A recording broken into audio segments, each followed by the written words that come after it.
He took command at the height of the surge of international forces into Afghanistan, oversaw the rapid growth of a fledgling Afghan security force, and worked alongside the Afghan government to overcome crisis points.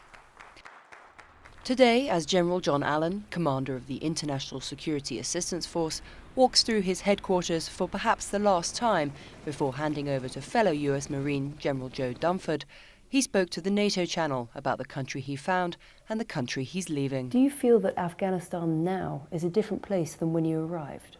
It's very different, actually. I think the security situation is better. In terms of the fighting season last year, the posture of the Taliban with regard to the activity with which they're engaged occurs farther and farther from the population all the time, and the Afghan National Security Forces began to move into the lead. There were challenges in his tenure. Widespread demonstrations took place after the burning of religious materials in February last year, and the threat of insider attacks when Afghan forces turned their weapons on their comrades and mentors loomed large. You called insider attacks the signature attack of the insurgent. Does the continuing threat of these undermine the progress of the Afghan National Security Forces? It is a real challenge to us. Every single one of these is a tragedy. Every one is a tragedy. And I won't be satisfied as long as a single one of these attacks is occurring. What we have to do is take those measures necessary to protect our force, partner with the Afghans so that they understand that they have an obligation to work with us in this regard, and we then partner with them to help them. We came out here today together to spend time with you, to ask you for your patience and your forbearance, to remind you who you are, to remind you that we're all together in this. Not just ISAF, but Afghanistan as well. The cost of the war has been high. Many nations have lost their soldiers here. What can you point to show the world their investment's been worth it? Well, there's been tremendous accomplishment. It's an Afghanistan that can send young girls to school who can grow up to be lawyers or doctors or engineers.